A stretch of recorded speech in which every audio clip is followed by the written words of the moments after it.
नमस्कार, मैं हूं आपके साथ कनिका अरोरा और आप देख रहे हैं सुदर्शन न्यूज बुलेटिन की शुरुआत करेंगे इस वक्त की बड़ी खबरों के साथ। सबसे पहली खबर नेपाल से सामने आ रही है। इस वक्त की बड़ी जानकारी हम आपको दे दें, नेपाल में घर वापसी का कार्यक्रम हो रहा है। ये बड़ी खबर आपको बता रहे हैं, पहली बार इतनी संख्या में लोग घर वापसी कर रहे हैं। हिंदू धर्म में 2000 लोग फिर से शामिल हो रहे हैं। वीएचपी नेपाल के नेतृत्व में 2000 लोगों की घर वापसी हो रही है।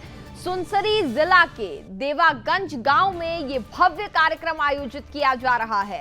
तो नेपाल से ये बड़ी खबर सामने आ रही है, जहां पर इतनी भारी तादाद में यानी कि एक बड़ी संख्या में हिंदू धर्म में लोग फिर से शामिल हो रहे हैं और ये संख्या लगभग 2000 बताई जा रही है, जो कि हिंदू धर्म में ये 2000 लोग शामिल होने जा रहे हैं।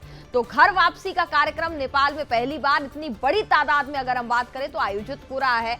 ऐसे में यहां पर भारी संख्या में हिंदू धर्म में 2000 लोग शामिल होने जा रहे हैं। वीएचपी नेपाल के नेतृत्व में 2000 लोगों की घर वापसी कराई जा रही है। सुनसरी जिला के देवागंज गांव में यह भव्य कार्यक्रम आयोजित किया जा रहा है।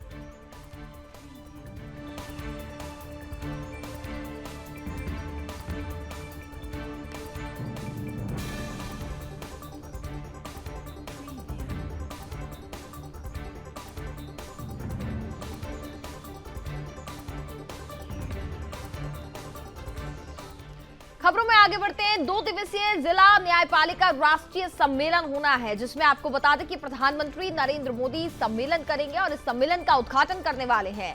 डाक टिकट और सिक्के जारी करेंगे प्रधानमंत्री नरेंद्र मोदी। सीजेआई की अध्यक्षता में सम्मेलन का आयोजन होना है।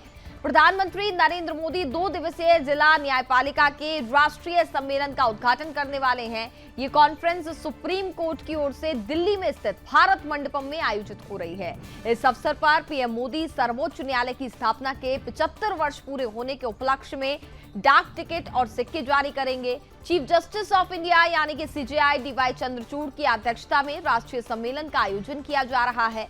2 दिनों में 6 सत्र आयोजित किए जाएंगे, जिसमें जिला न्यायपालिका से संबंधित कई मुद्दों पर विचार विमर्श किया जाएगा।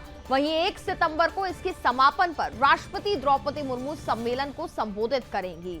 इस अवसर पर राष्ट्रपति द्रौपदी मुर्मू सुप्रीम कोर्ट के ध्वज और प्रतीक चिन्ह का अनावरण भी करने वाली है। सुप्रीम कोर्ट के जिला न्यायपालिका पर राष्ट्रीय सम्मेलन के उद्घाटन पर केंद्रीय कानून मंत्री अर्जुन राम मेघवाल भी शामिल होंगे। इसके अलावा सुप्रीम कोर्ट के जज, attorney general R Venkataramani, supreme court bar association के अध्यक्ष कपिल सिब्बल और बार काउंसिल ऑफ इंडिया के चीफ भी उद्घाटन कार्यक्रम में भाग लेंगे।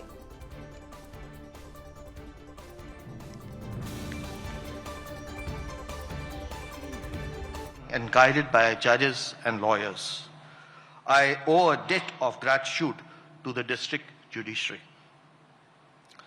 In the expanse of the judicial hierarchy, the district judiciary often finds itself overshadowed by the high courts and the Supreme Court, receiving less limelight and coverage. To put things in perspective, in the calendar year 2023, our district courts handled more than 10 times more cases than the high courts.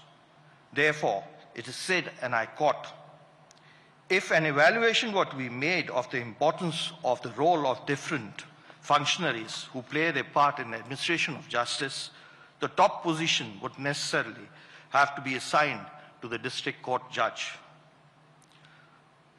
It is mostly the district court judge rather than the appellate judge that the members of the general public come in contact, whether as parties or as witnesses, and thus the image of the judiciary for the common man is projected by our district court judges. Today, the entire judiciary is faced with the problem of pendency and backlog of cases. Thus, efficient functioning of the district judiciary is crucial to mitigating these challenges. To look at a brighter side, the data reveals that disposal rates in the district courts have gone up considerably since 2018. In 2018, the percentage of civil cases disposed of, including previously pending cases, compared to the freshly instituted cases, stood at 93.15%. Remarkably, in 2023, the disposal rate of civil cases shot up to 99.61%. In 2018, the rate of disposal of criminal cases stood at 86.65%. In 2023, the rate increased to 95%. A closer look at the data from 2023 reveals the following interesting data points. Majority of the civil cases, amounting to 38.24%, were disposed of within a year of being instituted. 71.82% of the criminal cases were disposed of in 1 year. Approximately 11 states successfully reduced the case backlogs by disposing of more cases than were instituted in the year. Thus, in these 11 states, cleared a proportion of the backlog cases compounded over the previous years. We have taken a number of steps to reduce pendency, including taking help of Lok Adalats as well as traffic challans is concerned, creation of e-courts to deal with Lok Adalats as well as petty offences.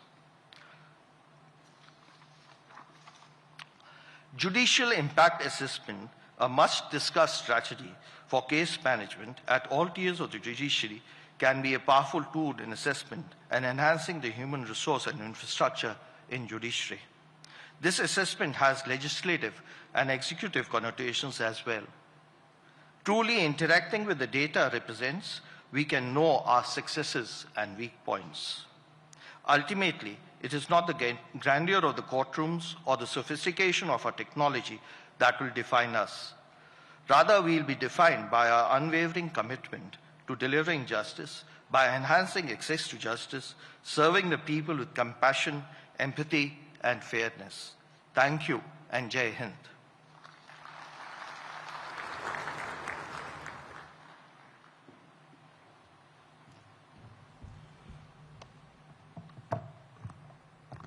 Thank you so much, sir, for your profound words of wisdom, which have truly set the perfect tone for deliberations ahead.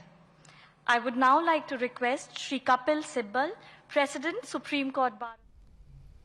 खबरों में आगे बढ़ेंगे। बड़ी जानकारी आपको दे दें, उत्तर प्रदेश को आज एक और वंदे भारत ट्रेन मिलने वाली है। आपको बता दें कि प्रधानमंत्री नरेंद्र मोदी वंदे भारत ट्रेनों को हरी झंडी दिखाने वाले हैं। वीडियो कॉन्फ्रेंसिंग के जरिए पीएम मोदी वंदे भारत ट्रेनों को हरी झंडी दिखाएंगे। वंदे भारत ट्रेन उन्नत सुरक्षा सुविधाओं से लैस है। प्रधानमंत्री नरेंद्र मोदी वीडियो कॉन्फ्रेंसिंग के माध्यम से ये 3 नई वंदे भारत ट्रेनों को हरी झंडी दिखाएंगे।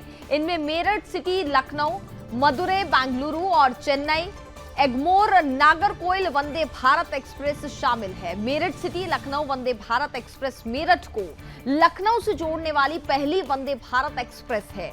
इससे मेरठ क्षेत्र के उद्योगों को बढ़ावा मिलेगा।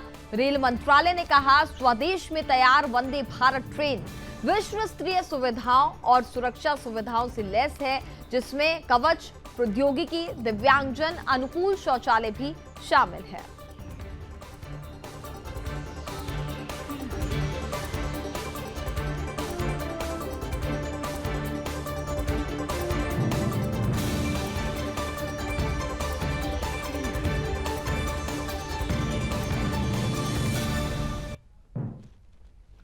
बिहार बीजेपी के नेता अक्सर कहते हैं कि बिहार में योगी मॉडल लागू किए जाए, सीएम योगी आदित्यनाथ की तरह भी यहां पुलिसिंग हो। अब इसकी शुरुआत डीजीपी पद पर नियुक्ति से कर दिया गया है। साथ ही आपको ये भी जानकारी दे दें, दरअसल 1989 बैच के आईपीएस अधिकारी आलोक राज बिहार के नए डीजीपी बने हैं। वह प्रभारी डीजीपी होंगे। 1989 बैच के आईपीएस अधिकारी आलोक राज अभी विजिलेंस इंटेलिजेंस ब्यूरो के महानिदेशक हैं। वो अगले आदेश तक डीजीपी का प्रभार भी संभालेंगे। दरअसल आरएस भट्टी को केंद्र सरकार ने सीआईएसएफ का महानिदेशक नियुक्त किया है। इसके बाद बिहार के डीजीपी का पद खाली हो गया था।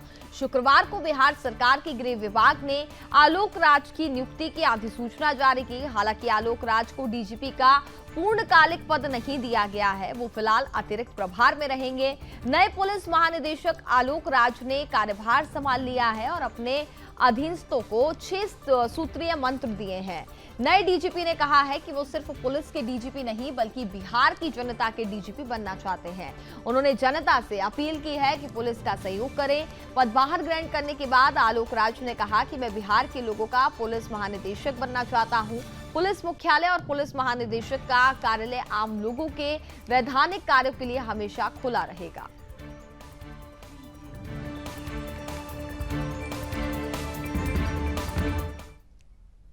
मध्य प्रदेश के मुख्यमंत्री डॉक्टर मोहन यादव ने दिल्ली में केंद्रीय मंत्री राजनाथ सिंह और मनोहर लाल खट्टर से मुलाकात की। मुख्यमंत्री मोहन यादव ने दोनों मंत्रियों से उनके मंत्रालय से संबंधित विभिन्न विषयों पर विस्तार से चर्चा की। मुख्यमंत्री डॉक्टर मोहन यादव ने बताया कि दिल्ली प्रवास के दौरान रक्षा मंत्री राजनाथ सिंह से प्रदेश में रक्षा क्षेत्र में निवेश के संबंध में विभिन्न प्रस्तावों पर विस्तृत चर्चा की गई और दतिया और मुरैना को रक्षा औद्योगिक गलियारे में जोड़े जाने का अनुरोध किया।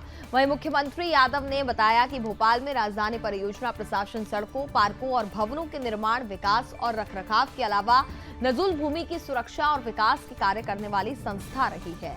मुख्यमंत्री मोहन यादव ने बताया कि इस संस्था को पुनर्जीवित करने के लिए केंद्रीय आवासन और शहरी कार्य और ऊर्जा मंत्री मनोहर लाल से सहयोग को लेकर के चर्चा हुई।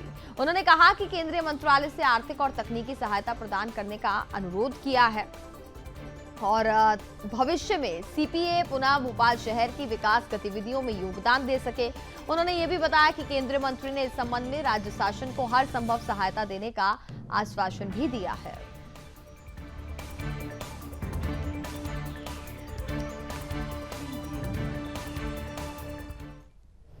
मैं आज दिल्ली में यशस्वी रेल मंत्री श्रीमान अश्विनी वैष्णव जी से मिला और हमने कहा कि हमारे यहाँ कई सारी अंदर की खदानें हैं जहाँ भविष्य में ट्रांसपोर्टेशन के लिए रेल लाइन की ज़रूरत पड़ेगी और ख़ास करके खनिज और उर्वरक की ढुलाई के लिए बीच में रेलवे की साइटिंग को स्वीकृति देने का कष्ट करें। उनने सहमति दिलाई और कहा कि इसके अलावा भी अगर अच्छे रेल नेटवर्क को बनाने के लिए कोई अच्छा प्रस्ताव भी लेकर आओगे तो हम मध्य प्रदेश को सपोर्ट करेंगे, क्योंकि देश के मध्य में होने के कारण से स्वाभाविक रूप से मध्य प्रदेश में संभावना भी है जो देश की भलाई के लिए भी है। यशस्वी प्रधानमंत्री श्रीमान नरेंद्र मोदी जी इन प्रकार के कामों को लगातार प्रोत्साहन देते हैं। मुझे इस बात का भी संतोष है उनसे आईटी के मिनिस्टर होने के नाते से आईटी में हम लोग लगातार इन्वेस्टमेंट की दृष्टि से हर जगह रीजनल कॉन्क्लेव कर रहे हैं और इस आईटी से बड़ा आईटी एक भविष्य का बड़ा उद्योग है